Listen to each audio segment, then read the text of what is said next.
Now, I've taught sales to thousands and thousands of individuals around the globe, online, offline, and we've also got Josh, who is Canada's top CPA and business consultant, the author of the book, 100 Myths of Entrepreneurship versus the Chainsaw. And we've taught sales to business owners, we've taught sales to entrepreneurs, and there is a strategy that will help you make $1 million if you just implement it. Can you guess what that is?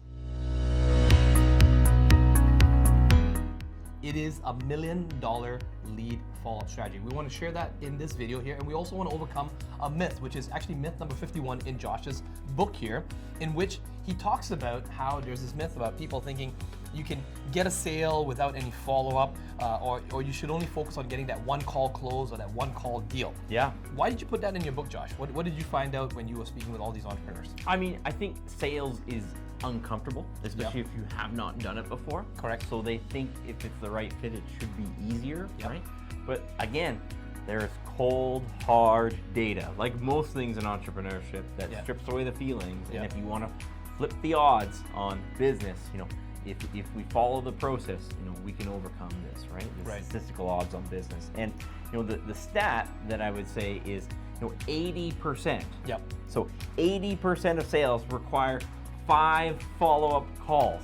Correct. 80%. And 44% of sales reps give up after one. Right.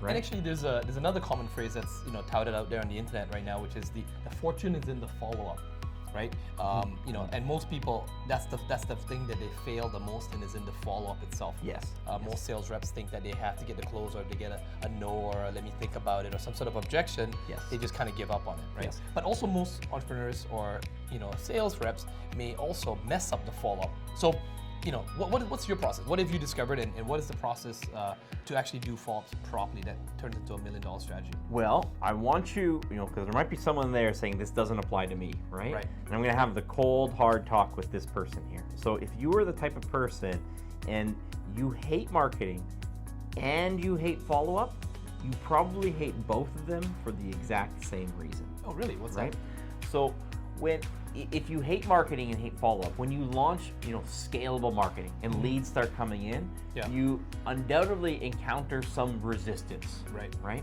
They're not used to that resistance, and they think the marketing is bad, right? Right. And so, but the problem is they're probably only, that person, if that's you, you're probably only selling to referrals that were so lazy or Yep. so desperate for the service that they called, okay? Yep. They called one of their friends and they got the first referral, and they called you and only you, right? Right. Now the problem is that market is very, very, very It's tiny, not scalable right? as well, too. It's Yeah. not scalable. You're not going to get that big. It's only a small percentage of the market, right? Right. And so really, people who hate marketing, they actually tend to hate the follow-up. Right. Because scalable marketing almost always involves some form of follow-up, Follow-up as well, right? too, yeah. And because that follow-up feels uncomfortable, Mhm. they associate with those feelings of discomfort with marketing, because marketing put them in that situation where they had to Correct. follow up, right? Right.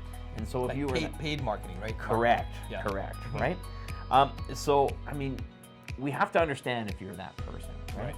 Now, the first thing that I'm going to tell people, it might sound super obvious, Yep. right? But before we get to the $1 million sales follow-up strategy, the first thing that I'm going to say, it just sounds like super obvious, but I'm telling you, business owners forget this all the time. Right. What's that? And the best follow-up strategy is to not have to follow them up if you can close them in the initial deal, initial Correct. meeting, close them in the initial meeting. Which is still right? the one call close, or yeah. It's amazing when I figure out, business owners' sales strategy, Yeah. right? They forget to ask for the sale. They don't ask for the sale. Yep. The customer is sitting there ready, willing, and able right in front of them. Yep. They don't write up the order and ask for the sale at that point. They right? let the customer give them the objection, like send me a proposal or send me a quotation, rather than just close them on the spot right there and then. I mean, how many times this has happened to you just when you're trying to order a service around the house or something, right? And it might be something insignificant at Yeah. times, right? And small business owners, they're going to send a proposal for a service that might be $500 or $1,000. There is no reason that they have to take home and figure out that price, because the price is so small. Right. They just don't want to get in the way of that close. They want to avoid it, right? Right. And so that would be Reason number one, it seems obvious. If you can close it on the spot first, so you don't have to do the follow-up. Yes. Right. And often I find entrepreneurs are making excuses to not get themselves in that closing situation, right? They're saying, oh, it's too complicated, I don't know how to price it. It's like, man, if you're pricing something less than $5,000, less than $1,000, and you got to take it home and calculate it, I was like, the minute you took it home, you lost money. Like, we'll stop you there, right? You know, we have to get into, you know, venturing into those uncharted territories, right? And you've taught sales, but often, you know, I deal with these business owners, right? And they have never sold anything. They're very good at what they do. The fulfillment of their service that they are very good They're a brilliant electrician, right? They make furniture, right? They sell something online, right? But they've never actually had to sell the thing that they do really well, right? So that would be step number one. Would you agree? I totally agree with that, yes. So now then we get into the $1 million sales strategy, right? And then here's where I differ a little bit, right? Because, you know, you've taught other salespeople, right? Correct, I've primarily only taught entrepreneurs, right? And the single biggest barrier that entrepreneurs have is time. They get 168 hours in a week, right? And so I might have stumbled into this, luckily, as a you know, teenage contractor who probably wasn't that committed, and I was just trying to do things in the most time efficient manner. And so I found that I could batch all of my follow-ups, right? That, you know, the conventional wisdom would say that, okay, you know, Mr. and Mrs. Smith, would you like to proceed with the project, right? And they say, well, we're going to have to think about it. You know, and the conventional wisdom was to say, well, is it okay if I follow up with you, you know, Wednesday evening and see if you know, we have a decision at that point. Then I realized that if you did enough sales and marketing, and you had other aspects of your business, you got to run production, you got to run marketing, you got to do HR, right? How the heck do you suddenly have an opening at 5 o'clock in your calendar? Then you go do the next estimate, and you have another opening at 7 o'clock on Thursday. Then you do the next one. Do you have another opening? I was like, it just didn't work. It wasn't scalable, right? It was effective, but it wasn't scalable. It wasn't going to get me to 7 figures. It wasn't going to get me to $1 million. So you would time block time to follow up. That's right. I would batch them, right? The first thing you want to do is go right through your list of pending contracts, right? Don't discriminate against them. They could have said to you even, I want you to follow up at Wednesday at 7. But if you got Thursday at 4 scheduled, just call them Thursday at 4, right? I mean, really, you were there right in front of them. They already rejected you once. They're not going to get mad at you because you didn't call up Wednesday at 5. And for the amount of people that you'll lose on that, I would argue that you gain it back in time. You can use that time to generate more leads, right? So unless you're selling something of inordinately high value, right? If you're trying to sell a house for $1 million and they want, you know, or a house for $10 million, right? And you have a 6-figure commission on the line here or something like this, follow up at that time, right? But if you're following up on something that's $5,000, you know, and you're gonna make, you know, you're gonna make $750, or you're gonna make $1,000 on this, you can't afford to just, you know, jam up your calendar with these specific follow-up appointments. You don't want to be doing all these customized follow-ups, right? You want to just batch it. That's right. So it's got to be scalable, right? And so I would say batch every single one of them, right? And when you're going to reach out to all of those people, go right through your pending contracts, right from the oldest to the newest, right? When you start this the first time, it's going to suck because you probably ignored a whole bunch of them. Some of them have been pending for, you know, 4 months, right? Go through, get your note, right? Go through all of them top to bottom, right? And then the next thing is your leads. People forget this, right? Some of the best purchasers you want, they're sitting as warm leads. They've reached out before. They were referred somewhere else. You diligently called them the same day or next day, right? And they didn't respond back, and you took it to think that they weren't interested. That's right. They were probably your best customers.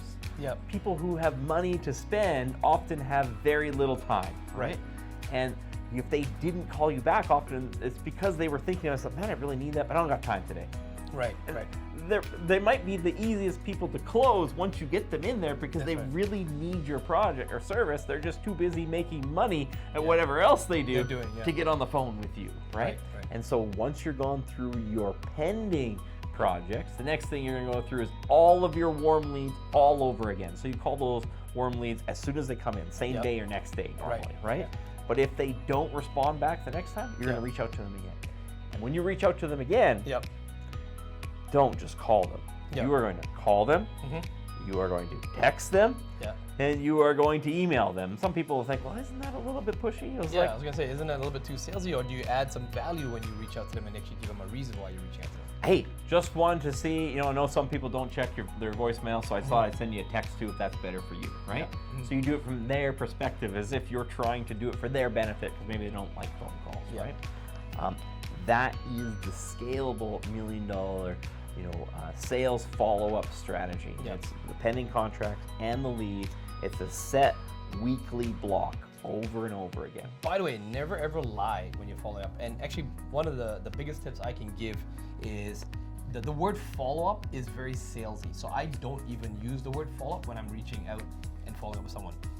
The most common mistake that we see is, salespeople say, hey, just reaching out to follow up. Instantly, subconsciously, anyone who receives that, it's like, this salesperson wants to sell me something. I would lead with a question, or I would lead with, something. I've got something for you. I've got some extra information for you. I've got some additional, there's something else that we wanted to discuss that we didn't cover the last time. Don't, be creative about this, but don't use the word follow-up, when you are following up. That's my biggest tip there. Because people can sense that you're trying to just reach out to them to close them. So lead with some value, lead with a question, lead with something that opens up. It's an open-ended question that gets them to respond. And then, basically, if you're getting on a phone call, hey John, it's Desmond here. Do you have like 5 minutes? There's something actually important I want to not follow with you. I want to discuss with you that we didn't get to talk about last time. Right? Just start off with something like that. That'll be very helpful. Yeah. And so Josh, in these videos that we do, by the way, if you haven't already found out, we're actually doing all 100 myths here, and we have a playlist on the upper level here. So you just click on that I button, check it out. If you want to pick up a copy of Josh's book, you can find it in the description below. Now, if you ask a great question in the comments, maybe we didn't cover enough information in this video and you wanted us to follow up more, just let us know in the comments, and if we find a great question, we're going to probably feature you in the next video. Josh, you always give action items for every single video. What is going to be that $1 million follow-up strategy that you want to just summarize again for the viewers who watch this? It's amazing how many times it comes back to this, but Yep. it's going to come back to your calendar. Yep. Again, do you have a time to follow up on all these pending contracts and all of the warm leads? Yes. Right? So if there's not a recurring place in your calendar to do this, it will not get done. So just do that right now. Look at your calendar right now, block out a time, and just do all your follow-ups in that one-time slot. You'll find yourself to be so much more efficient. And on top of that, who knows? There may be leads that you've actually given up on that you never thought would actually convert, and you've just left money on the table. So actually go and implement that. Josh, anything else? Even if you don't have, because a lot of times people ignore this, Yeah. right? And they probably have 30 pending contracts and 20 leads that they never got a no from, right? Yep. Block some time, start knocking it off, Yeah. right? Get the no. Just get the no. Keep going through that, because I guarantee you it's not as time intensive as you think. Yeah. It's just that you've neglected it for so long, so Yeah. it's going to take you a while to catch up, right? Yeah. It's like your house getting super dirty. Yes. If you clean it up well the first time, right? Next time you're just going to have to tidy up, right? Correct. So don't get overwhelmed. Block a reasonable amount of time. I would say start with 2 hours. Yep. Start with 2 hours in your calendar. Eventually you can offload this too. This is very, very easy to offload to an administrator because you can make it very systematic. Like right? a VA or an assistant or someone Yes. else that can do that for you, right? Yes, but you going through it yourself, you understand the process, and then you can delegate that task. I'm going to leave you with one last final tip here, and that is there is a lot of money on the table right now. I bet you. If you actually go through this process, let us know in the comments below. I guarantee you that if you do it correctly, you'll most likely see an additional sale that you never expected would come in. And how exciting can that be, right? So let us know if you actually implement that, and we hope to see you in the next video.